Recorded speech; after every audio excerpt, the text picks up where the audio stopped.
Fort Myers, Florida couple been arrested on a slew of charges after their 2-year-old son was found in squalid conditions in their car.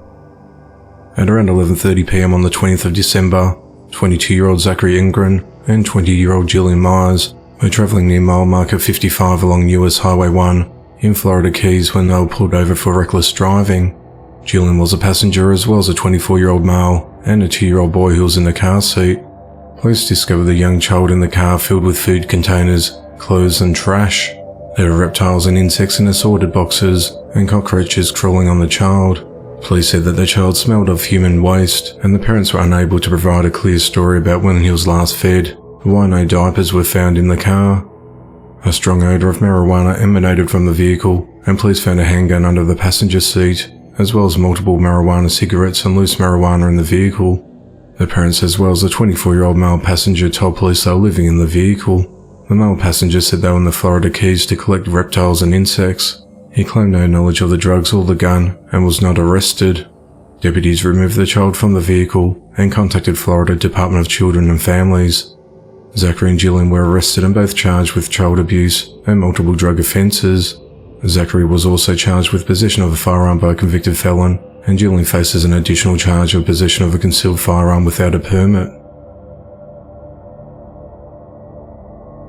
The body of a man was found in a freezer in a Philadelphia, Pennsylvania home, and the victim's son has been taken into custody. A father and son lived at the house at 1204 Snyder Avenue. Family members went to check on them on the morning of Friday the 23rd of December after not hearing from them for some time. When they entered the premises, they found a pool of blood inside and contacted the authorities. At around 6:30 a.m. that morning, officers arrived at the residence and discovered a trail of blood leading down to the home's basement, leading them to a freezer. When they looked inside the freezer, they found the body of a deceased man laying face down and curled up with a bag over his head. Next to the freezer, they found a large bladed bloody knife. There was no sign of forced entry into the home, and the residence was not robbed. It's unclear of how long the body had been in the freezer for. Police took the son into custody as a person of interest in the murder. His white SUV was found parked outside and was searched for potential evidence. Neighbours told detectives that they noticed a knife-wielding man walking around the area at the time. One man was walking his dog at around 4 a.m. that morning and he heard some screaming out in the street. Police said that they believed that the scream came from inside the home and its source was likely from one of the relatives who found a pool of blood in the home during a welfare check. Detectives are questioning people and reviewing surveillance footage in the area. The victim and the victim's son's identity have not been released. So far no charges have been laid, as the matter continues to be investigated. Off-duty St. Louis County Police Officer 36-year-old Robert Woods was killed over the weekend in a murder-suicide. At just before 7 a.m. on Saturday the 24th of December, deputies responded to a home at Emerald Court in Moscow Mills, Missouri, on reports of shots fired. When officers arrived at the premises, they found the body of 2 men with gunshot wounds. Robert had been fatally shot multiple times in the torso. The other person died from a self-inflicted gunshot wound. A gunman was reportedly known to the victim, although the authorities have not released the gunman's identity. St. Louis County Police spokeswoman Sergeant Tracy Panner said that Robert had 5 years of service with the department. He was assigned to the North County Precinct. We ask that the community pray for Officers Wood's family and his department family, as we're all very saddened and devastated by this tragic loss, she said. It's unclear what led up to the shooting, but St. Louis County Police Chief Kenneth Gregory said the events leading to his death are tragic. It's important to remember his service and dedication to the people of St. Louis County. The investigation into the matter continues.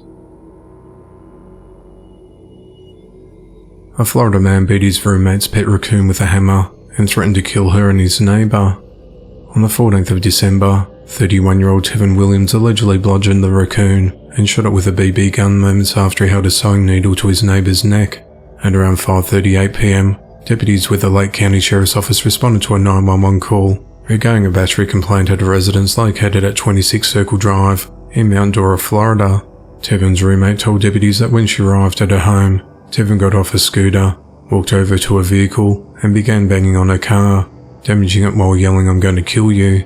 A neighbour waved her to get her away from the crazed man. The roommate got out of her car and ran to a neighbour's house, where she was informed that Tevin had attacked her raccoon. The neighbour told investigators that Tevin came onto his porch and had a sewing needle up to his neck, threatening to kill him. He also told officers that Tevin beat the raccoon and shot it in the neck with a BB gun. Deputies found the badly injured animal in the grass in the back of the home, out of its kennel. They also recovered a hammer and spotted a blue mat with blood on it nearby. The raccoon was breathing when the deputies found it. It's unclear if it survived the attack. Tevin was arrested and charged with aggravated assault with a deadly weapon and aggravated animal cruelty. He was booked into Lake County Jail and was released 3 days after posting a $6,000 bond. If convicted on both charges, Tevin faces up to 10 years behind bars.